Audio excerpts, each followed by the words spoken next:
Hey, Reshma, I'll let you know if you get frozen. Do you mean during your presentation? Yeah. Oh, yeah, for sure. Just I will. because, sometimes if the bandwidth is funky, we can try to restore it, I guess.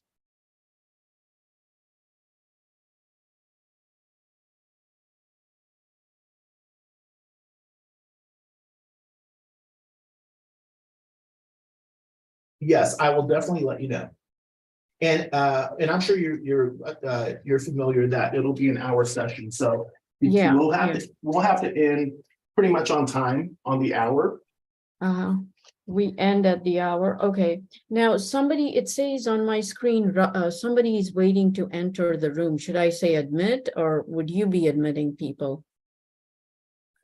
I'm gonna go ahead and admit them. Okay.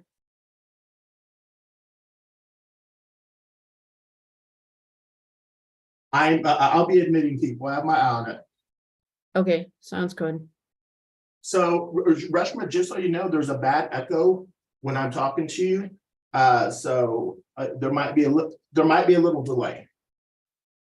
Oh, is my voice coming as an echo?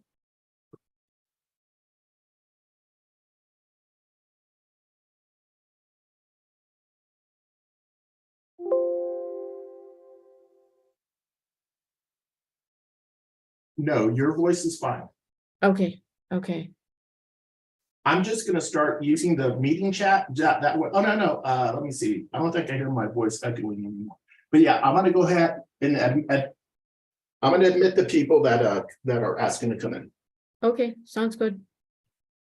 And we'll start at the hour.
Good morning, good afternoon.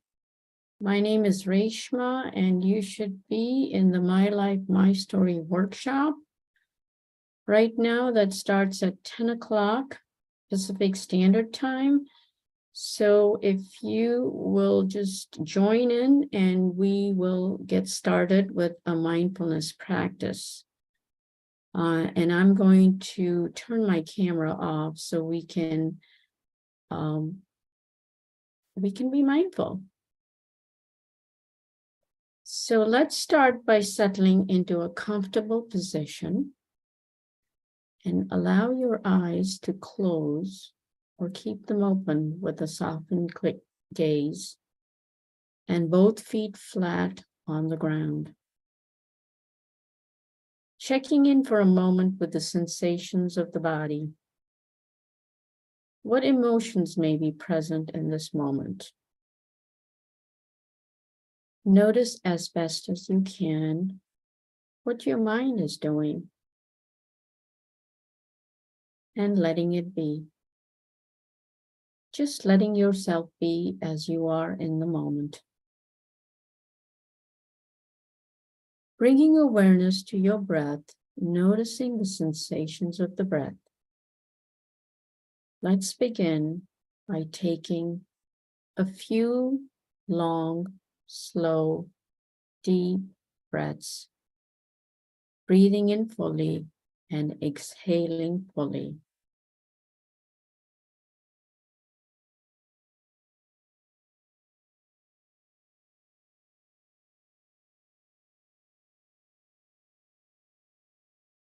Allow your breath to find its own natural rhythm, noticing as in the in-breath, as the air enters your nostrils, travels down your lungs, and causes your belly to expand. Now noticing each out-breath as your belly contracts and the air moves up through the lungs, back up through the nostrils or mouth. Noticing how the inhale is different from the exhale. The air going in may be cooler than the air coming out. Perhaps your mind has wandered away from your breath. Simply noticing is being present. Observing and letting the mind be as you bring your attention to your breath again.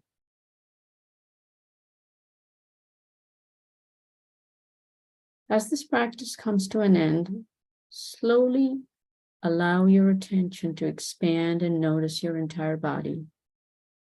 And then beyond your body to the room you're in. When you're ready, open your eyes and thank you for practicing with me.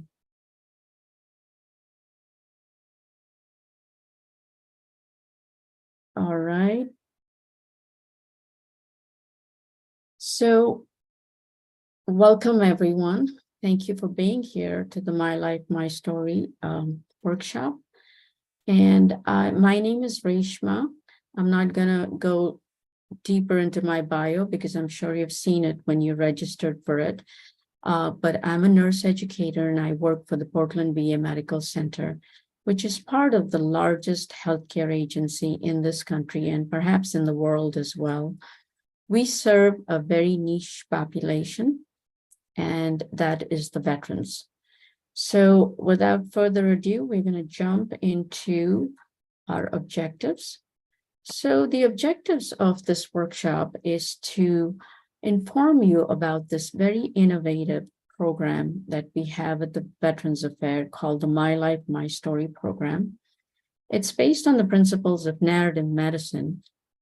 And we know from research that narrative medicine is an evidence-based practice that helps improve communication between a provider and a veteran, and it also improves health outcomes. So we'll talk a lot about the program. We will do some practice activities together. There'll be a couple of exercises, a writing exercise, a listening exercise. There'll be several polls.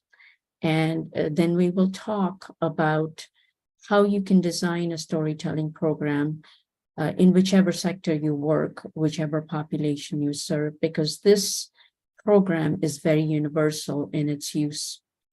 So if you can hold off to your burning questions or you want to put them in the chat, go ahead and do that. But otherwise, please hold off. When we finish, we'll have time for frequently asked questions, and I'll be able to answer your questions. So we'll start off by taking this first poll. And okay, there you go. You've got your poll, and it'll close in about 30 seconds. So go ahead and take the poll.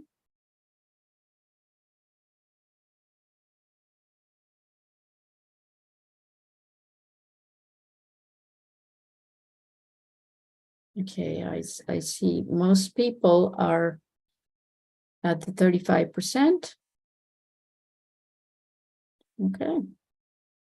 So I'm going to end the poll here. And it seems like all of you picked 35% as the proportion of adults. Okay, so the results are 100%, 35%, but let me tell you that the correct answer was 9%. And even though you went for 35%, that's probably your anecdotal evidence right there, kicking in your experience with interacting with people. And that probably is right about there. But the correct answer is 9%. But even if it's 9%, it is a whole lot, because the population of the United States is 335 million, and 9% of that is 33 million people are reporting poor communication with their provider. And I think that is the reason why we all are here and we are participating in this conference, because we want to learn how to become better listeners. So what better way to become better listeners is by doing a listening activity. So what I'm going to do right now, I'm going to read to you a story that was produced as a result of this My Life, My Story program. And I know while we all are different types of learners, I want us to put our best learning gears on, and I'm going to get off the video and I'm going to read the story. The story is about 6 minutes long, so bear with me and I will read the story and we'll talk more about it.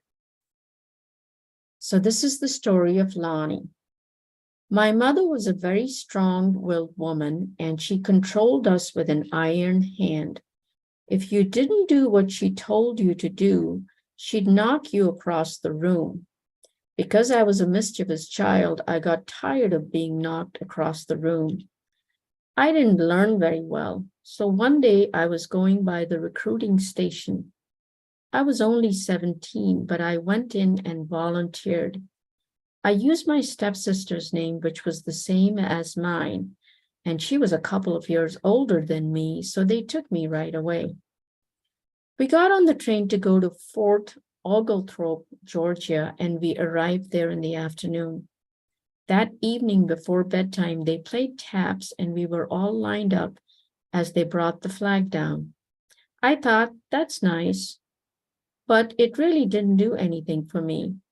But the next morning when we went out for reveille, there was something so magical that happened to me when they raised the flag. My heart fluttered like it was a first date. After boot camp, we were shipped to El Paso, Texas, to Biggs Field. My first job was to move a bunch of big trucks from one area of the parking lot to another. I was 17 and I had never driven anything but a car, but I moved those trucks. After that, they had an opening for inspectors on airplanes that had been repaired. I was with the first groups of the Women's Army Corps, or WACs, to graduate from that training school. The men were very resentful of the WACs. You're too young to understand that. They didn't want to go overseas to war, and with us there, it meant they had to. So they got pretty nasty, and after a while I said, I don't have to put up with this. They transferred me to recruiting, and that's where I spent the last part of the war. I met my husband in the service. That was a stroke of luck that I would get such a good man at such a tender age. He was a very serious young man, and I looked at him and I thought, he's so sad. I wonder why he's so sad. I wonder if I could make him happy. And then we got married, and I spent the next 73 years trying to make him happy. I did the best I could. It was sometimes good and sometimes bad. We had our pitfalls. My husband is 97. He loves me very much, he tells me. He can hardly stand to be out of my sight. That's quite amazing after 73 years. We had 5 sons, 5 wonderful sons. My oldest son passed away when he was 57, but my other boys still live in Wisconsin. I love people. That's my saving grace. I love people and I love children. My husband, he loves work. He was in business as an electrician, and he had to know exactly what he was doing. He was a perfectionist, let's put it that way. He's a great guy. Underneath it all, he's a pussycat. Right now, I'm having a hard time with my back.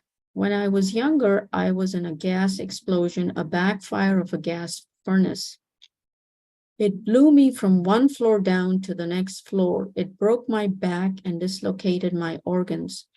I had multiple surgeries to put my bowels and bladder back together. And here I am, I'm still fighting the system. Me and my husband are still living together. To stay married this long, you have got to realize that everybody isn't nice all the time. But just because they're not nice today doesn't mean they won't be nice tomorrow. So just take it and leave it and go on about your business. That's how you survive it. We had some hot arguments, mostly about the kids. Because I was raised so strict, I raised mine too much the other way. It was against his religion to raise them so gentle. They should be whipped, and I didn't believe in any of that. But they turned out pretty good anyway. It doesn't matter really. They're going to be who they're meant to be, no matter what you do or what you say. You learn stuff all the time when you're living. Life is a learning proposition. I always like to tell people this story because it's very influential. I had an afterlife experience in the explosion. It happened when my son Michael was a baby, probably 1955 or 1956, because he was still young. When I hit the floor, I popped out of my body. I'm up on the ceiling looking down. There's a white thread going from me down to the body laying on the floor.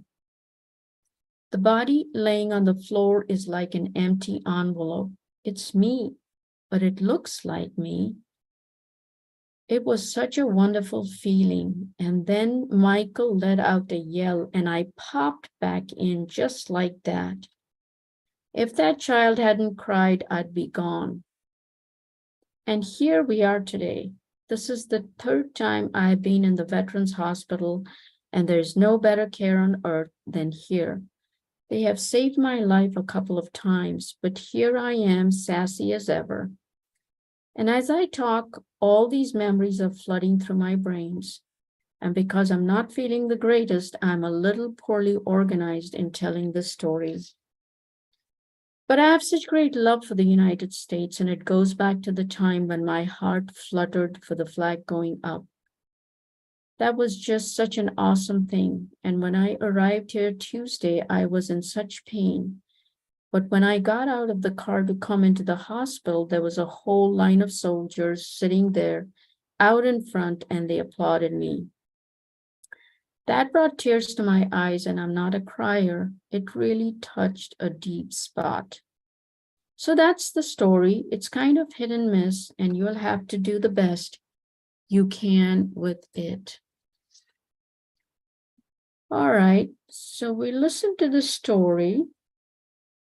Do people have any reflections that they may want to put in the chat? What did you think?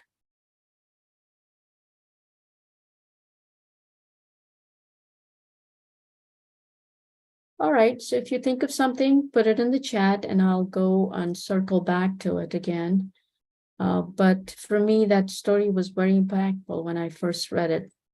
So now we're going to talk a little bit about why stories. You know, some of your comments, if you put them in the chat, if you responded to the story, you may realize why stories are important because they kind of speak to us as well. We are all human beings and we all have stories. I'm sure each one of you here in this workshop has a story, a very delightful story. Okay, I see some chat coming in. We had a very rich life and her experiences were important for her to share. Yes, very true. Sweet story of a life. Yes, indeed. So let's talk why stories are important. Stories are important because they have a massive healing power. They heal us. And how do they heal us? When you listen to a story, example, if when a provider listens to a story, they deliver more humanistic care.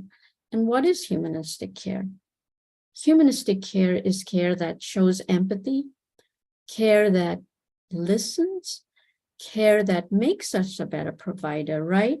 So it is, the storytelling is such a powerful art and science that it affects everybody involved in the process of storytelling.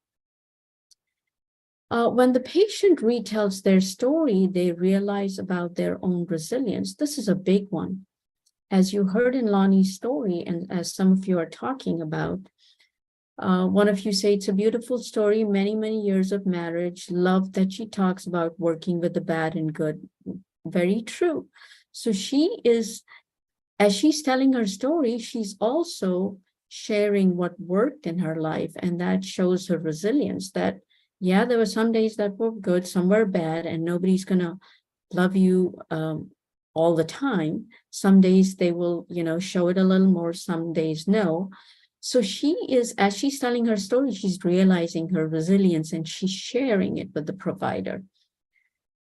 And then when a patient retells their story, there is healing that is taking place in your mind, in your body and spirit. You're going through all those memories, like when she says that all these memories are circling in and she's remembering them and she's probably even astonished at herself. And as she's doing that, she's healing because one of the mindfulness research talks about when we savor good memories, we are healing ourselves.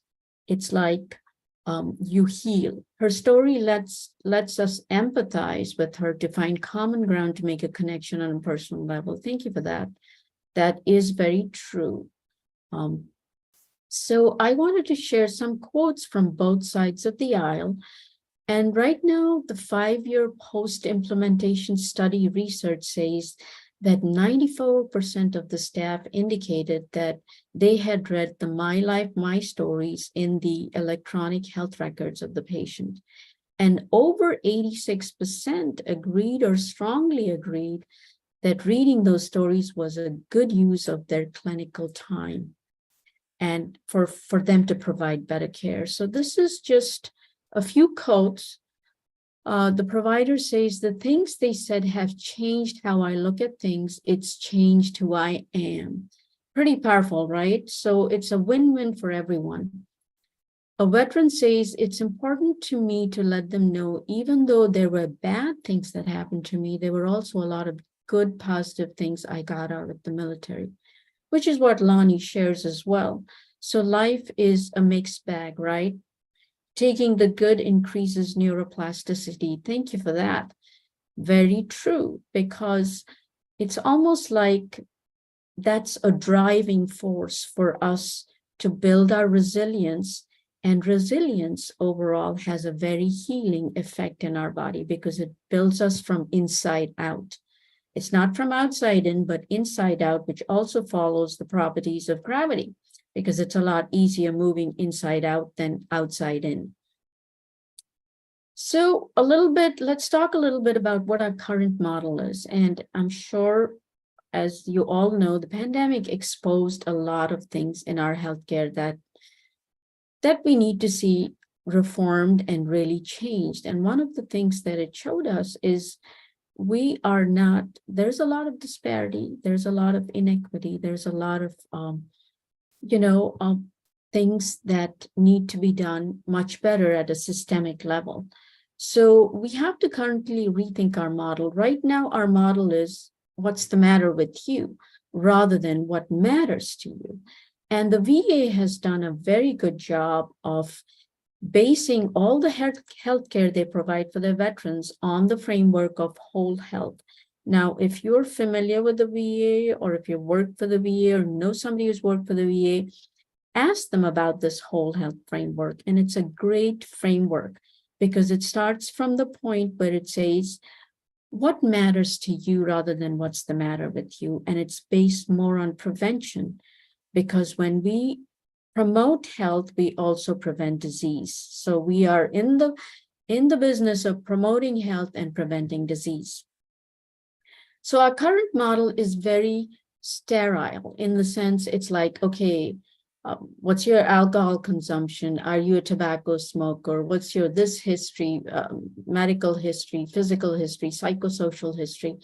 But there's nothing about who the person is, where are they coming from, what makes them tick. So, and if you look at way old people way back in way back in the before Christ in the BC. So here we've got Hippocrates, who was the father of medicine, and he was a great physician. Look what he says. He says, it's far more important to know what person the disease has than what disease the person has. How profound. And then there was Sir William Osler, who was a Canadian physician, and he's a founding father of Johns Hopkins Hospital in Baltimore, Maryland. And look what he says. The good physician treats the disease. The great physician treats the patient who has the disease. So these concepts were very much alive even way back then modern medicine took shape. And now in a lot of places, we are trying to put person-centered expressions and phrases before the disease. So for example, we don't say somebody's autistic, we say somebody has autism. We don't say somebody's cancerous, we say somebody has cancer. We try not to say somebody's diabetic. They have diabetes and they're managing diabetes. So let's test our knowledge here. And there's a poll question too. So Ed, please, yeah, there you go. We've got the poll right here. So please take your, test your knowledge.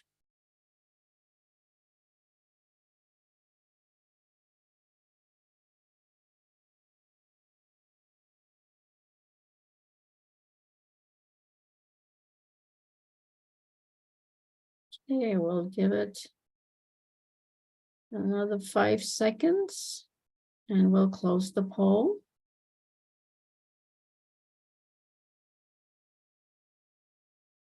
And the results are 100% the correct answer. So yes, all the above, just as we learned, stories are very effective because they focus on the person and not on the illness. And they are healing, they help the provider deliver humanistic care, and they improve provider patient satisfaction. So now we're gonna jump into a few activities that I want us to do. And the reason for this activity is because one of the core principles of story writing and storytelling and listening to stories is what really matters to the person. So here at the VA, we use this very well to help take a personal health inventory and also personal health planning. So I would appreciate it if people participate in this and write down what really matters to you. You can share it in the chat, or you can hold on to what came up, what bubbled up for you. So hold on to the word, the phrase, because we're going to do a writing exercise. And why are we getting involved in a writing exercise? It's because sometimes we tend to think that, okay, writing is really not my cup of tea, or writing is something I can't do. But really, writing, everybody has that creativity and everybody has that potential. Sometimes we have to go looking deep inside ourselves and dig it out of ourselves and say, it is there. So that's what this exercise is supposed to do. And actually, it's a little history behind this exercise. If you know Ernest Hemingway, he was a great American novelist. He was also a Nobel laureate in literature, and he wrote some great literary works called For Whom the Bell Tolls, The Old Man and the Sea, and some of his books were made into movies. So he was asked in a bar to write a 6-word memoir for his life. And this is what he came up with. He said, "For sale, baby shoes never worn." So what I'm going to do is I'm going to write this in the chat, and then we're going to practice. I'll give you 2 minutes to start writing your memoir in 6 words.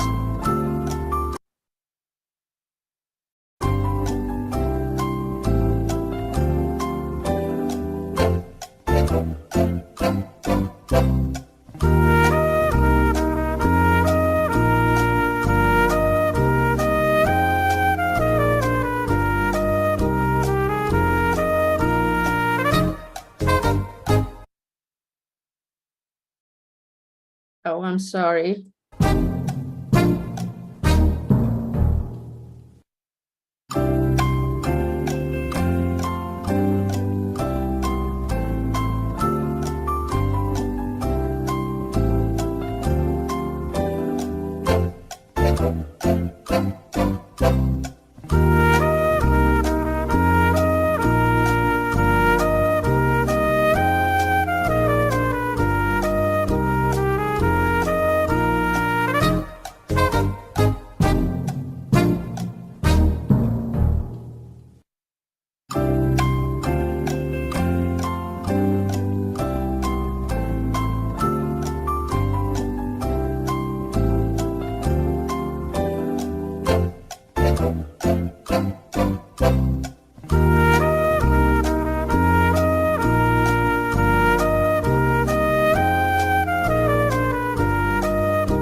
All right.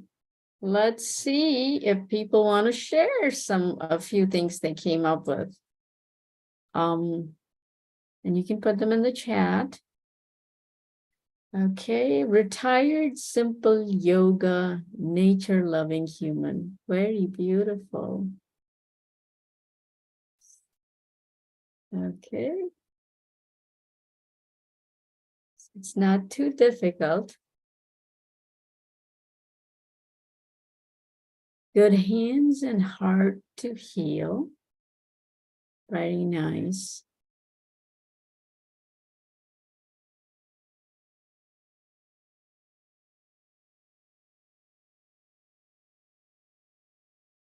All right, so keep it flowing. I know this is a creative activity, and even typing takes time. So for the sake of time, I'm going to move on. And we're going to talk about the nuts and bolts of the My Life, My Story program. As you know, that necessity is the mother of invention, right? So this program started all the way in 2013 at the Madison VA Hospital. The Veterans Health Administration is a teaching hospital, so all the medical facilities are teaching. So that means we train our next generation of healthcare professionals from all lines, all professional lines. And we had some at this VA hospital, there were these psychiatry residents working, and one of them suggested that they ask veterans to tell their stories. So that could provide a better way to get to know the patients who were more ill or injured than the general population, because the psychiatry residents were trying to understand their patients a little bit better. So that's how the program was born. And so it was a need, right? And one of the adult learning principles that tells us as adults, we are generally motivated to learn when we are trying to solve a problem. So as a result, this program came about. And the basic elements of this program includes the goals of the program. So what is the goal of the program? Here, in this case, when it was developed initially, the goal was to better understand the population that was being served. And then there's the interview, which is really the meat and potatoes of the whole program. From start to finish, you have the interview, and then there's the writing of the story. But the interview is where you get all the materials to write the story. And generally, the stories are supposed to be concise, not more than 1,000 words. The story that I read to you, that you guys listened to, was a little over 1,000 words. It was 1,051 words, and it was in 2 pages. So there's a reason behind that, because we don't want the stories to go on and on forever, because the stories are incorporated in the electronic health records so the providers can read it. And as you saw the numbers, the data says that 86% of the providers thought that it was a good use of their time. And then we have certain elements. So it's almost like before you start something, you have to put your ducks in a row. So you need the veteran, you need their permission. There's the interview, there's the write-up, there's the read back, and there's the edits. So this next slide shows you all the things that you may need. Of course, you're going to need the human people, which is the most important part of the storytelling. So you have to have the veteran or your clientele, and then you have to have the person who's going to be interviewing them. It's not necessarily a provider. It could be anybody. It could be a volunteer who's being vetted, who's got all the right privileges to serve in that agency. It can be a trainee, it can be a provider, it can be anybody who signs up or who wants to do this. Now, you see a picture of a recorder. It's just a recording device. It's an old-fashioned recording device. So I think in certain facilities, we have migrated to using more of the state-of-the-art equipment, like doing things, even interviews virtually. But this device, a recorder, is generally for a face-to-face meeting. And then in the middle, you see there's this brochure that informs the veteran about the My Life, My Story. And that is a form that is one of the consent forms that we have at the VA. So then it's important to determine the roles. You know, the person who's interviewing is the interviewer, and the person who interviews also generally writes the story. And there is a component of recruitment too, depending on which sector you're serving in, what is your clientele or population that you're serving. Having PR materials that informs a person what it is, and being able to distribute that so everybody knows that this is available to them. Generally, we have seen in the VA that about 50% people would agree to do it and 50% would not. So it's really average right now. Some of the other things that we have to be aware of is, best practice. Once you have the consent forms in file, it's important that a verbal confirmation be also done while the interview is going on. And you will see that. I will share a video of the interview process, at least a couple of, 3-4 minutes, so you understand how it's done in real time. Now, the story the interview is where the story is born. It's the first telling. And remember, if you hear one story, it is just one story, because every story is unique. And why is it unique? Because we are all unique people. We are formed by our experiences. by our language, by our culture, by our personalities, by many, many things that make us who we are. And that's why our story is rich and unique and very, very special to each one of us. So at this point, we're going to have a polling question. And while I haven't talked about active listening, we're going to take a, we're going to figure out how many people know about active listening. So go ahead and take the poll, please.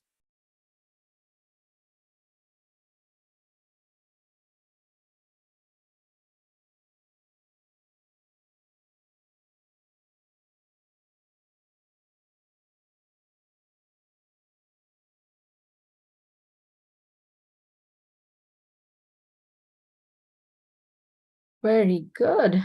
Everyone got the correct answer. It's 100%, only 1 and 3, right? Listening on purpose and reading both verbal and nonverbal cues. As the research says, we know that 80% of our communication is happening nonverbally. It's only 20% that goes to what we, what we hear and what we are speaking, but 80% happens with nonverbal cues. So reading both of them and listening on purpose is actually active listening. So at the VA, we use something called the interviewer's guide. And what is that? That is just some best practices in a guide that's a one-stop shop for somebody getting into this for the very first time. Actually, we train people at the VA who are interested in doing that. So they attend a 2 to 4 hour training workshop to learn about my life, my story, as well as all the tools they will need. And one of the tools is the interviewer's guide. So basically it kind of guides them through questions. There's a repertoire of questions here that kind of tells you, if you're not moving ahead in your interview, you need to nudge somebody or whatever, these are some questions you can use. But of course, an interview is a very dynamic process. So it just depends how it is going in the moment and what kind of things can crop up. So this is something, if you are planning to start a program like this, having like a handbook or a simple manual, not something complicated like IKEA does, but a very simple manual that tells a person so they're not intimidated, because this can be an intimidating process. Okay, so we're going to talk a little bit about deep listening, and I'm going to read the full definition of deep listening. Deep listening is the kind of listening that can help relieve the suffering of another person. You can call it compassionate listening. You listen with only one purpose: to help him or her to empty his heart.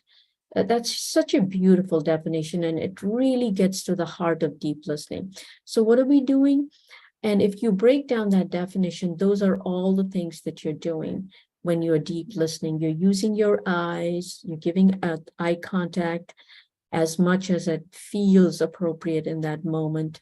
You're using silence. Sometimes we're afraid of silence, but power of the pause is very powerful, because sometimes when you pause, it gives time to the person to recall memories, to remember things, or say some things that are really important in the story. Circling back is another technique where, like for veteran stories, they're very unique because their profession was very unique, right? And most of us who are civilians who have not experienced the veteran life, we don't know much about the military jargon, the jargons related to Navy, Air Force, Marines, and the Army, the National Guards. There's just so many different jargons connected with the veteran life. So you can always circle back and seek more information or clarification, and that's learning. Now, emotion is also a big piece, because sometimes when a person is saying a very deep story, it can trigger other emotions in us as well. So it's okay to feel those emotions. It's okay to maybe become teary-eyed. It's okay to maybe to pause in that moment. And the one that really speaks to me is the bearing witness. the bearing witness is a very, very it's a heavy responsibility. It's almost like you are bearing witness to a person's story, and you're honoring that story just by listening and being present. So those are some of the components of deep listening. And it's important to always have that in the back of your mind, especially for the person who's doing the interview. Now, as we further talk more about the nitty-gritty, note-taking is also an important skill. And these are just some ways that people take notes. You can have a recorder, you can take notes, you can map the interview. Mapping the interview means being clear about timelines. So if you heard in Lonnie's story, she talks about, she refers to a date. She says 1955 or 1956 when she mentions her son, Michael, when she had that out-of-body experience, right? So mapping the interview is important. Circling back, for example, if you are not clear about some things, you come back to the portions. So all this takes place within that 60 minutes, plus or minus 5-10 minutes, but that's usually the guidelines for the interview times. Another thing is, you don't know who the person who's sharing the story, are they talkers or they're non-talkers? So you may have to use some of your things from your toolbox to help a person who's a talker to navigate them, and to nudge a person who's probably a non-talker in terms of, sharing more of their story.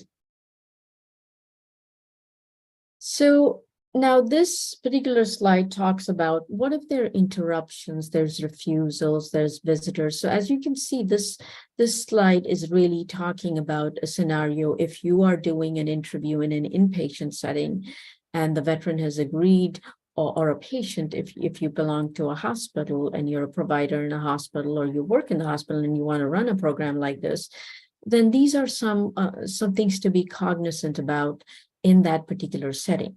Because healthcare and receiving healthcare probably takes precedence over sharing of the story. So if you were in the room with the patient or the veteran, you may excuse yourself and allow them that private moment to talk to their provider and deal with their healthcare first before getting back to the story.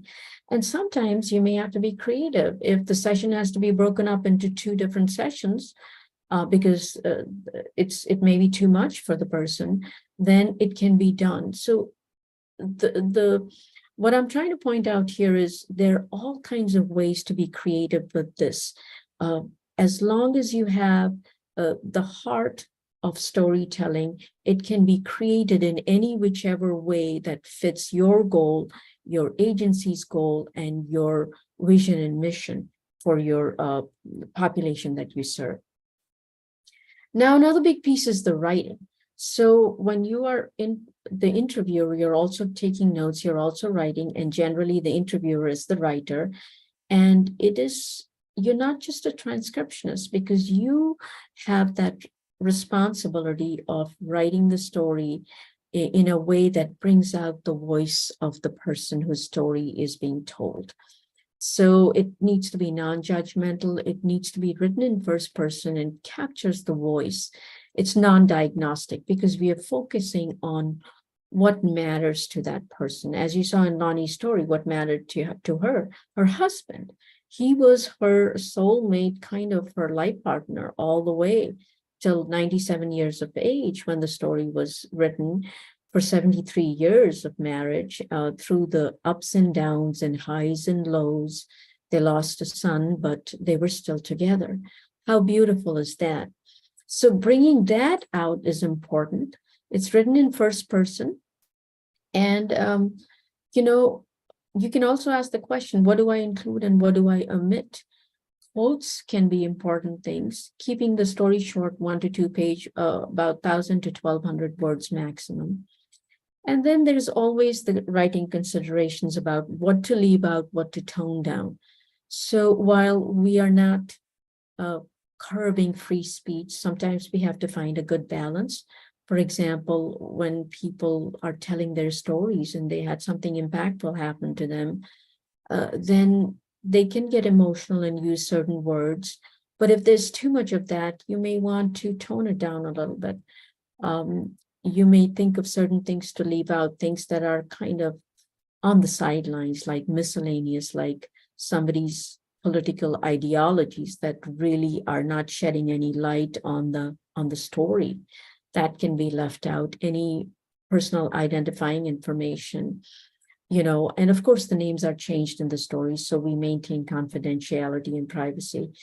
And none of the stories are shared. Nothing is shared without written permission and verbal permission from our patients and veterans. So now comes, once you're done with the story, you have to review the story. And this is a very unique way of reviewing the story.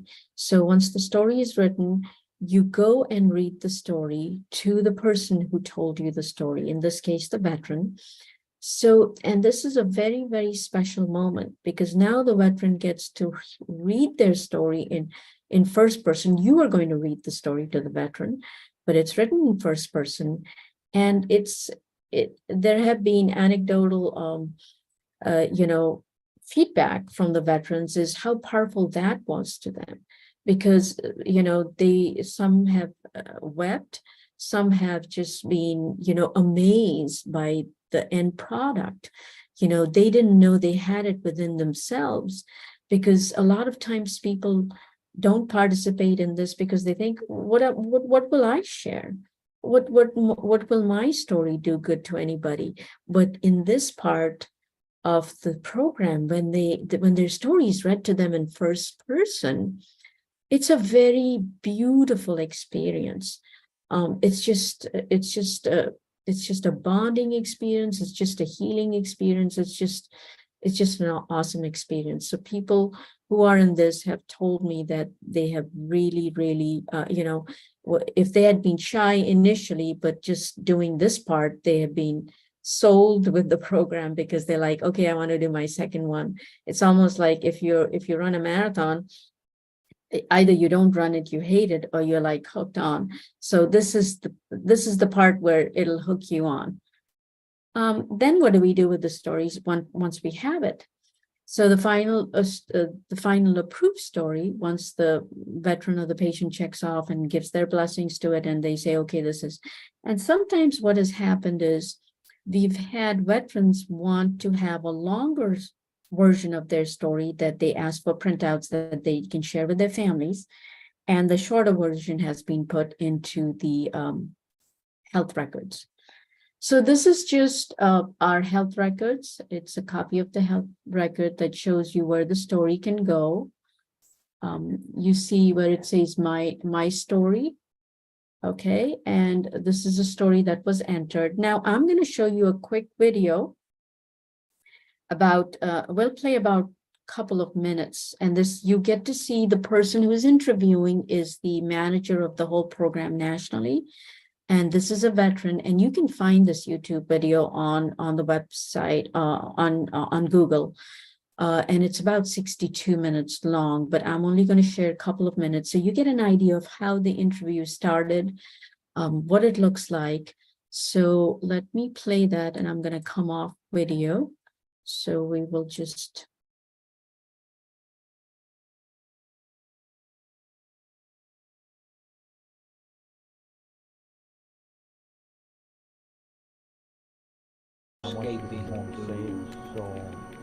Germany. Gene, I'm going to go ahead and record this, if that's all right with you. Okay, I'm going to start this up.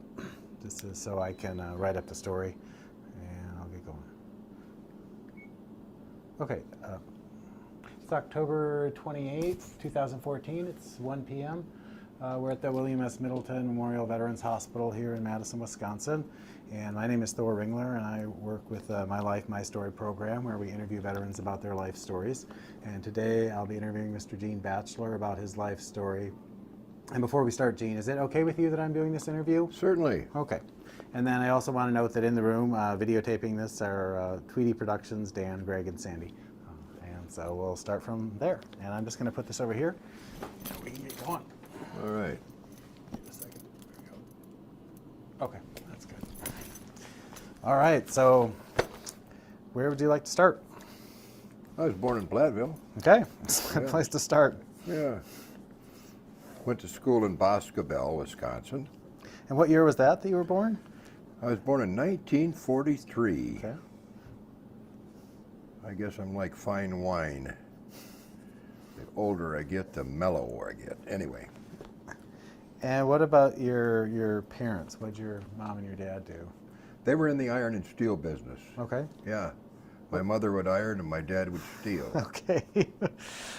What was your mom's name? Ida. Ida. Ida Elizabeth, but they called her Betty. My dad's name was Harry.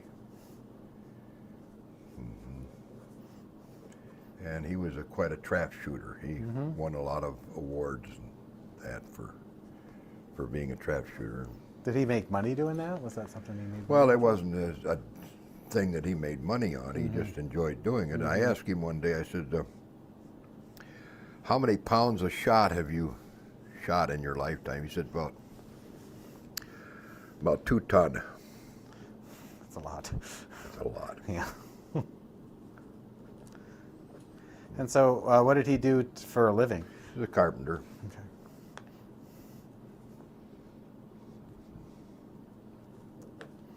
And was he in the military at all, your No, dad? no. Okay. No, he, during the war, he worked for Woodward Governor. They were making propeller pitches for the big airplanes. So And he got brothers or sisters?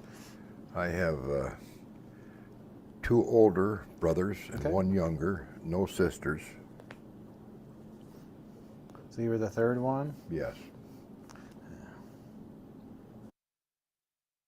All right, we are going to take our last poll.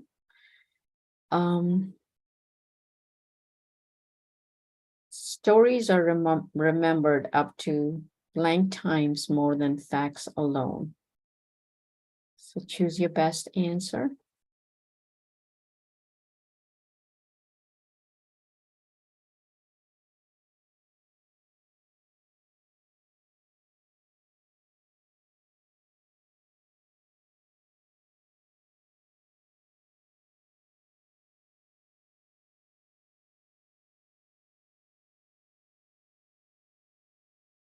That's pretty good. All right, you're gonna be surprised what the correct answer is.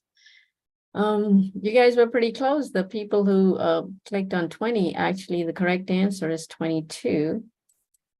And stories are remembered up to 22 times more than facts alone. Because we have so many things on our mind, our lives are so rushed, it's hard to remember facts, even if those facts are pretty incredible. But stories, we remember because they tend to resonate with us. They resonate with some of the important human traits that we all share. So that's why stories, hopefully this is a fact you'll remember after the fact that you were pretty close, the people who clicked on 20, but it was 22. Anyway, so I'm going to share some resources. You have it in your handout. These are some of the research papers that have come out based on the program that talks about how effective the program is, and will give you some more pointers regarding setting up your own program. This is some media websites. And I was probably going to show it to you guys. So you see this website, it's called Spreaker. It's a podcast, and it has different My Life, My Story, like 9 minutes, 10 minutes of different veterans. So you can access it right here and listen to their stories if you want. It's been featured on NPR as well. This is just a slide that shows that all the VA hospitals and facilities have adopted the My Life, My Story program, and it has really helped with patient-centered care and helped provider satisfaction, and also helped with healthcare outcomes. So we are at the end now, so I would like to invite any comments, reflections, questions, and I see that somebody put in their 6-word memoir: love of learning, family, culture, and nature. Very beautiful. Thank you for sharing all that. hopefully there are more people who took that writing activity and you have something already in your pocket or ready to be used. So I'm going to open the floor for questions. You can put your questions in the chat if you want to come off mic. Whatever you want to do, please go ahead and ask questions.